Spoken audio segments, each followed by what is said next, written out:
Pemerintah Republik Indonesia pada tanggal 3 Juli 2014 menerbitkan Eurobonds untuk pertama kalinya. Ini adalah satu debut yang pertama kali kita lakukan. Tujuannya adalah pertama sebagai instrumen baru di dalam membiayai defisit APBN 2014. Tujuan yang lain ada beberapa tujuan penting, antara lain pertama ini untuk melakukan diversifikasi instrumen dan diversifikasi basis investor.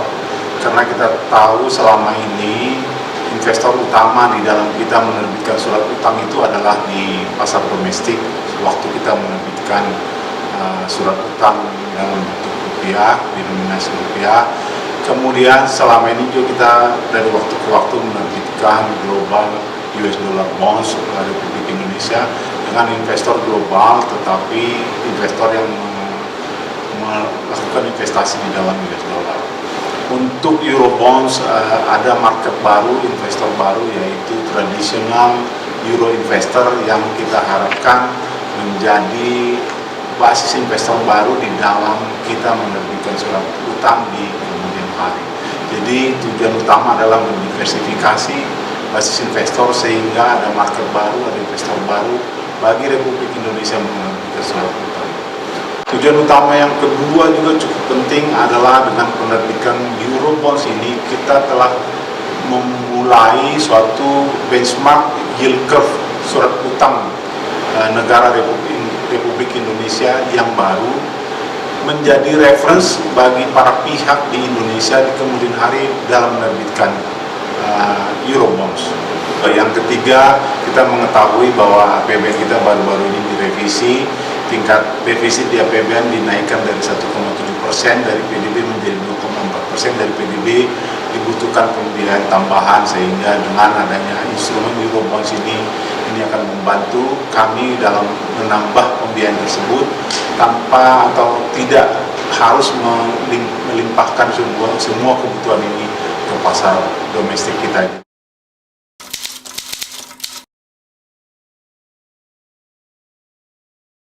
Dalam rangka mengakses pasar Eurobonds ini, Direktorat Jenderal Pengelolaan Utang sebenarnya sejak awal tahun telah mencanangkannya, sehingga kami telah melakukan persiapan-persiapan. Di dalam mengeksekusi, kami kemudian menunjuk beberapa pihak untuk membantu, antara lain yang kita sebut joint lead managers-nya ada 3 perbankan, yaitu Deutsche Bank, Citigroup, dan Bank of America Merrill Lynch. Mereka bertiga adalah sebagai underwriter, managers yang membantu kami mengakses investor di Eropa. Untuk di dalam negeri juga ada istilahnya co-managers yang juga membantu memasarkan Eurobonds ini untuk investor dalam negeri, antara lain Mandiri Sekuritas, dan Reksa, dan Bahana Sekuritas. Ini yang membantu kami di dalam bagaimana mengakses pasar, berhubungan dengan investor, dan menyiapkan hal-hal yang terkait dengan itu.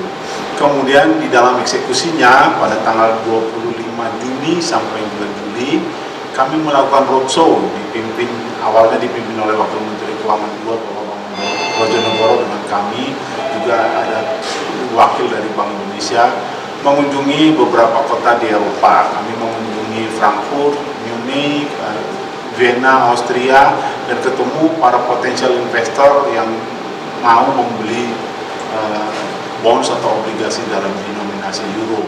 Ada beberapa fund managers yang kami temui di Frankfurt, juga di Munich, ada investor besar yang kami temui, demikian di Vienna.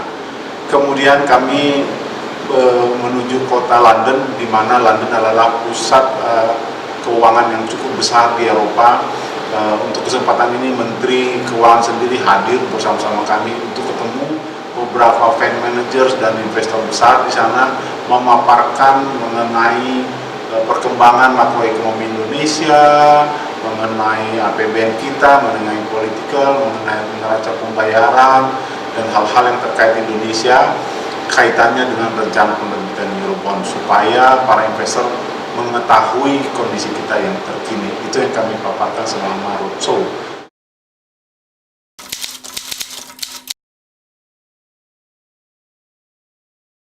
Akhirnya kami melakukan pricing pada tanggal 2 Juli tahun 2014 di Milan setelah mendengarkan saran-saran daripada manajer kita yang membantu kita berdasarkan masukan-masukan input daripada investor yang kita datangi dan maupun yang telah berinteraksi dengan kita.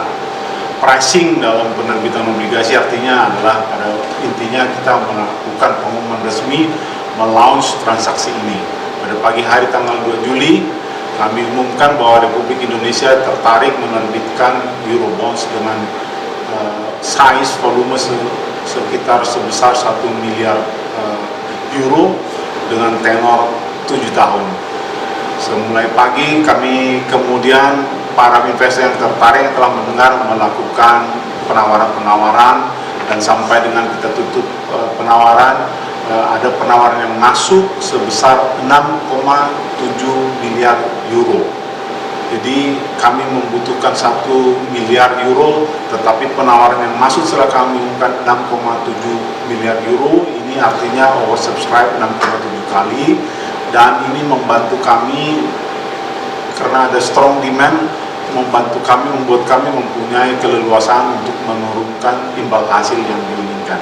Akhirnya transaksi ditutup, size-nya adalah yang kita ambil tetap 1 miliar euro, tenornya 7 tahun, imbal hasil yang ditetapkan atau yield adalah 2,976%.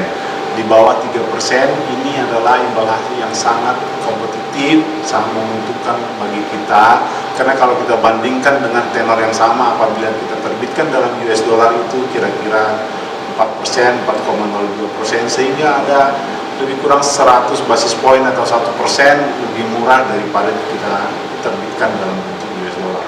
Jadi itu akhir daripada transaksi, kami menerbitkan 1 miliar euro dengan imbal hasil yang kita sepakati 2,976%, menjadi benchmark baru bagi kita ke depan. Sebagai reference kita pakai bahwa Eurobonds kalau di level yang diterbitkan oleh pemerintah itu level demikian.